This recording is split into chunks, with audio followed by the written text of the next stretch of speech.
Share बाजार के इतिहास का सबसे बुरा हफ्ता। सेंसेक्स निफ्टी 15% गिरे। में भी भारी गिरावट आई है, 1000 अंक नीचे గిర్ गया స్టాక్ మార్కెట్. ఫ్రెండ్స్, ఒకవేళ మీరు స్టాక్ మార్కెట్లో రీసెంట్గా ఎంట్రీ ఇచ్చిన వాళ్ళైతే మీ బాధ నేను అర్థం చేసుకోగలను. లాస్ట్ 6 months నుంచి చూస్తే స్టాక్ మార్కెట్ అనేది 16% డౌన్ ఉంది, ఇంకా డౌన్లోకే వెళ్తుంది. సో ఎస్పెషల్లీ ఎవరైతే కోవిడ్ తర్వాత మార్కెట్లోకి ఎంట్రీ ఇచ్చారో, ఇన్వెస్ట్మెంట్ స్టార్ట్ చేసేసారో, వాళ్ళు ఏమనుకున్నారంటే అసలు స్టాక్ మార్కెట్ అనేది కింద పడదు, ఎప్పుడు పైకే పోతుంది అని చెప్పేసి అనుకున్నారు. కాకపోతే ఈ క్రాష్ చూసిన తర్వాత చాలా మంది స్టాక్ మార్కెట్లో నుంచి ఎగ్జిట్ అయిపోయి ఎఫ్డి వైపుకి వెళ్ళిపోతున్నారు. ఓన్లీ కోవిడ్ తర్వాత ఎంట్రీ ఇచ్చిన వాళ్ళే కాకుండా, ఎస్పెషల్లీ కోవిడ్ అని ఎందుకు చెప్తున్నాను అంటే అప్పటి నుంచి మార్కెట్ అనేది చాలా వేగంగా పైకి వెళ్ళిపోకుంటూనే వచ్చింది. అలా కాకుండా దానికంటే ముందు ఎవరైతే ఎంట్రీ ఇచ్చారో, ఎవరైతే ఇన్వెస్ట్మెంట్ చేస్తున్నారో వాళ్ళ పోర్ట్ఫోలియో చూసుకున్నారు. ఎస్పెషల్లీ ఇప్పుడు నా గురించి నా పోర్ట్ఫోలియో కూడా మొత్తం రక్త కన్నీరే ఉంది, మొత్తం బ్లడ్ బాత్ నడుస్తుంది. మనం ఒకసారి పాస్ట్ హిస్టరీ చూసామనుకోండి, షేర్ మార్కెట్ అనేది ఎప్పుడెప్పుడు క్రాష్ అయింది, క్రాష్ అయిన తర్వాత మళ్ళీ అది రికవర్ కావడానికి ఎంత టైం తీసుకుంది అనేది మనం తెలుసుకున్నట్టయితే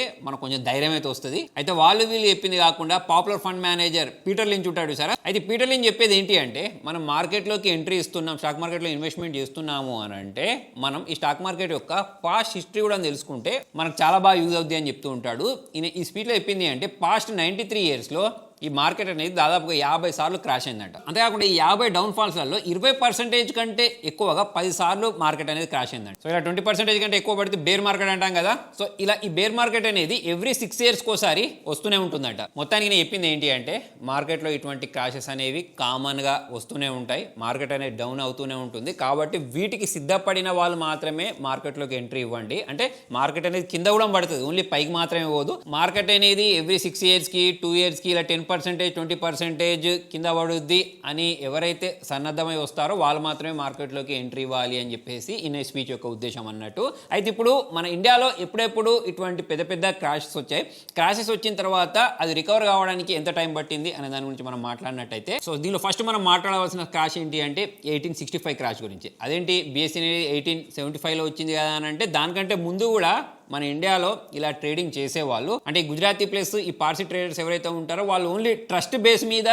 ట్రేడింగ్ చేసేవాళ్ళు అన్నట్టు. అప్పట్లో సెబీ, ఈ రెగ్యులేషన్ బాడీస్ ఇవన్నీ ఏం లేకుండే, ఈ ట్రస్ట్ బేస్ మీదే వీళ్ళు షేర్స్ కొనడం, అమ్మడం లాంటివి చేసేవాళ్ళు. ఫస్ట్ క్రాష్ గురించి మనం మాట్లాడినట్టయితే 1861 నుంచి 1865 మధ్య కాలంలో అమెరికాలో సివిల్ వార్ నడిచింది. సో అప్పుడు వాళ్ళ కంట్రీలో కాటన్ షార్టేజ్ అనేది ఎక్కువైంది. సో ఆ టైంలో ఇండియన్ కాటన్ ఎక్స్పోర్టర్స్ ఎవరైతే ఉంటారో వాళ్ళకు ఒక మంచి ఆపర్చునిటీ క్రియేట్ అయింది, ఒక గోల్డెన్ ఆపర్చునిటీ అని చెప్పేసుకోవచ్చు. సో ఆ టైంలో కాటన్ ఎక్స్పోర్ట్ చేసిన తర్వాత చాలా ఎక్కువ లాభాలు వచ్చాయి, ఎందుకంటే కాటన్ షార్టేజ్ కారణంగా కాటన్ రేట్స్ అనేవి పెరుగుకుంటూ వెళ్ళిపోయాయి. అంతేకాకుండా కాటన్ కంపెనీస్ ఉంటాయి, వాటి స్టాక్ ప్రైస్ కూడా పెరిగే కొద్దీ వీళ్ళందరూ ఏం చేశారు, ఈ లాభాలు తీసుకెళ్లి దానిలో ఇన్వెస్ట్ చేయడం స్టార్ట్ చేశారు. దాని తర్వాత కాలం గడిచే కొద్దీ అమెరికాలో సివిల్ వార్ అనేది ఆగిపోయింది. మెల్లిమెల్లిగా వాళ్ళ కంట్రీలో కాటన్ ఉత్పత్తి చేయడం స్టార్ట్ చేసేసారు. దాని కారణంగా కాటన్కి డిమాండ్ తగ్గిపోయింది. ఇండియాలో కూడా చాలామంది స్టాక్ మార్కెట్లో ఎస్పెషల్లీ ఈ కాటన్ కంపెనీస్ ఉంటాయి సార్, వాటిలో ఎవరెవరైతే ఇన్వెస్ట్మెంట్ చేశారో వాటి కంపెనీ ధరలు అనేవి మెల్లిమెల్లిగా కిందికి రావడం స్టార్ట్ అయిపోయాయి. అప్పట్లో ఇండియాలో స్టాక్ మార్కెట్ అనేది కొత్త కాబట్టి వాళ్ళకు ఓన్లీ స్టాక్ మార్కెట్ పైకి వెళ్తే అని మాత్రమే తెలుసు. కాకపోతే సడన్గా ఈ డౌన్ఫాల్ కూడా వాళ్ళు చూశారు. సో అప్పుడు వీళ్ళు చూసిన క్రాష్ అనేది ఇట్లాంటి క్రాష్ కాదు, అప్పుడు కొన్ని కంపెనీస్లలో వీళ్ళు ఇన్వెస్ట్మెంట్ చేశారు చూసారా. సో ఆ కంపెనీ స్టాక్ ధర అనేది 50,000 వరకు వెళ్ళింది. 96% అనేది డౌన్ అయిపోయి 2,000కి వచ్చేసింది. బ్యాంక్ ఆఫ్ బాంబే అని చెప్పేసి ఒక కంపెనీ ఉండే, 2,850 రూపాయలు ఉండే షేర్ ప్రైస్ కాస్త 87 రూపాయలకు వచ్చింది. అంటే భయంకరమైన ఫాల్ అని చెప్పేసుకోవచ్చు. సో ఇది ఇండియా యొక్క ఫస్ట్ క్రాష్. దాని తర్వాత ఒక 10 సంవత్సరాలకు మన ఇండియాలో 1975లో ఈ బిఎస్సీ అని స్థాపించారు. సో ఇండియాలో ఈ పెద్ద క్రాష్ చూసిన తర్వాత దాని తర్వాత పెద్ద క్రాష్ వచ్చేసి 1929లో జరిగింది, వాల్ స్ట్రీట్ క్రాష్ అంటారు దీన్ని. సో అతిపెద్ద క్రాష్ అని చెప్పేసుకోవచ్చు. రికవరీ కావడానికి కూడా చాలా ఎక్కువ టైం పట్టింది. సో దాదాపుగా 25 years రికవరీ కావడానికి పట్టింది. దానికి రీజన్ ఏంటి అంటే, సో దీన్ని మొత్తం ఒక గ్యాంబ్లింగ్ టైప్ లాగా చేసేసారు. వీళ్ళందరూ ఏమనుకున్నారంటే స్టాక్ మార్కెట్ అనేది ఓన్లీ పైకి మాత్రమే పోద్ది, కింది పోదు అని అనుకున్నారు. సో ఈ క్రాష్లో డౌ జోన్స్ అనేది దాదాపు 89% వరకు క్రాష్ అయింది. ఇంత పెద్ద క్రాష్ చూసిన తర్వాత జనాలు స్టాక్ మార్కెట్ దగ్గర రావడానికే భయపడ్డారు. సో దాని తర్వాత మెల్లిమెల్లిగా రికవర్ అవ్వుకుంటూ వచ్చింది, కానీ దానికోసం 25 years టైం పట్టింది. దాని తర్వాత మెల్లగా జనాలకు ఈ రిస్క్ మేనేజ్మెంట్ ఏంటి అనేది అర్థమైంది. అదేకాకుండా చాలా ఫేమస్ బుక్స్ కూడా ఇదే టైంలో రాశారన్నట్టు. ద ఇంటెలిజెంట్ ఇన్వెస్టర్ అయినా కానివ్వండి, ఇంకా చాలా బుక్స్ అనేవి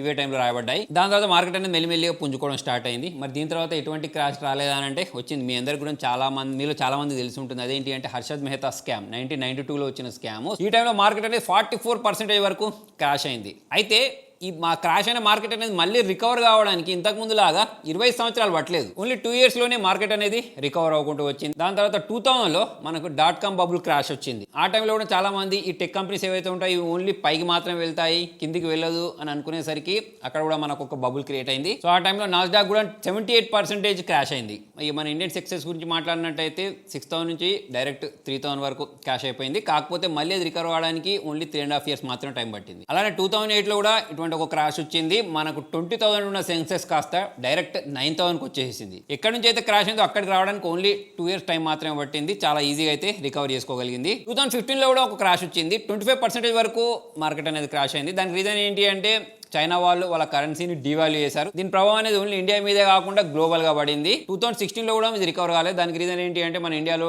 డిమానిటైజేషన్ తీసుకొచ్చారు, రూపీ వాల్యూ పడిపోయింది, ఇంకా చాలా రకాల కారణాల వల్ల ఈ క్రాష్ అనేది 2016 వరకు కూడా కంటిన్యూ అవ్వకుంటూ వచ్చింది. 2017లో మళ్ళీ మార్కెట్ అనేది రికవర్ అయిపోయింది. మళ్ళీ నెక్స్ట్ అటువంటి క్రాష్ మనం ఎక్కడ చూసామంటే 2020లో కోవిడ్ వచ్చిన తర్వాత చూసాం. సో ఆ టైంలో నేను కూడా వీడియోస్ చేశాను. స్టాక్ మార్కెట్లో ఇన్వెస్ట్మెంట్ చేస్తే ఏంటి లాభం, భూములు కొనుక్కున్న దానితో పోల్చుకున్నట్టయితే, ఎఫ్డీలో పెట్టుకున్న దాంతో పోల్చుకున్నట్టయితే, గోల్డ్ కొనుక్కున్న దాంతో పోల్చుకున్నట్టయితే ఎంత ఎక్కువ రిటర్న్స్ వస్తాయని చెప్పేసి ఆ టైంలో అయితే నేను వీడియోస్ చేయడం జరిగింది. సో ఈ కోవిడ్ న్యూస్ వచ్చిన తర్వాత, ఈ లాక్డౌన్లో అనౌన్స్ చేసిన తర్వాత మార్కెట్ అనేది చాలా క్రాష్ అవ్వకుంటూ వెళ్ళిపోయింది. చాలా కంపెనీస్ అనేవి లోయర్ సర్క్యూట్లోకి వెళ్ళిపోయాయి. ఆ టైంలో చాలా పెద్ద పెద్ద కంపెనీ షేర్ ప్రైజెస్ కూడా 50-60% డౌన్కి వెళ్ళిపోయాయి. చాలా మందికి ఒక మంచి ఆపర్చునిటీగా ఉండేది ఆ టైం. సో ఈ క్రాష్ తర్వాత రికవర్ అవ్వడానికి ఓన్లీ 6 months టైం మాత్రమే పట్టింది. సో ఆ 2020లో పడిన స్టాక్ మార్కెట్ ఈ మధ్య కాలంలో అంత ఎక్కువ పడ్డట్టయితే మనకు అనిపించలేదు. కాకపోతే ఇప్పుడు 2024 సెప్టెంబర్ నుంచి మొదలు పెడితే మార్కెట్ అనేది మళ్ళీ క్రాష్ అవ్వకుంటూ ఇప్పుడు చూసుకున్నట్టయితే మనకు 20% వరకు క్రాష్ అన్నట్టుగా అనిపిస్తుంది. మీ ఎస్పెషల్లీ మనకు small cap mid cap companies ఏవైతే ఉంటాయో వాటిల్లో ఈ క్రాష్ అనేది ఎక్కువ చూడడానికి అనిపించింది. మొత్తానికి మనం ఆన్ అండ్ యావరేజ్ చూసుకున్నట్టయితే ఎవ్రీ 2 yearsకి మనకు మార్కెట్ అనేది 10% డౌన్ అవ్వకుంటూ వచ్చింది. 6 yearsకి ఒకసారి మార్కెట్ అనేది 20% డౌన్ అవ్వకుంటూ వచ్చింది. దాని తర్వాత రికవరీ కూడా అలానే ఉంది. ఇప్పుడు మార్కెట్ డౌన్ అయినా సరే అంత ఫాస్ట్గా మనం పైకి వెళ్ళడం చూస్తూనే ఉన్నాం. సో ఎవరైతే కొత్తగా ఇన్వెస్ట్మెంట్ స్టార్ట్ చేసేసారో, ఎస్పెషల్లీ 6 months బ్యాక్ నుంచి ఇన్వెస్ట్మెంట్, 1 year బ్యాక్ నుంచి ఇన్వెస్ట్మెంట్ స్టార్ట్ చేసేసారో వాళ్ళకు ఒక పానిక్ అనేది అయితే ఉంటుంది. ఇంత ఫండమెంటల్ అనాలిసిస్ చేసి కంపెనీలు తీసుకున్నా సరే మొత్తం మనకు డౌనే కనిపిస్తుంది 20% అని చెప్పేసి చాలా మంది భయపడి ఈ మార్కెట్ల నుంచి అయితే ఎగ్జిట్ అవుతున్నారు. పీటర్ లించ్ చెప్పినట్టు మనం మార్కెట్లో ఇన్వెస్ట్మెంట్ చేసేటప్పుడు ఒకసారి మనం పాస్ట్ కూడా చూడాలి.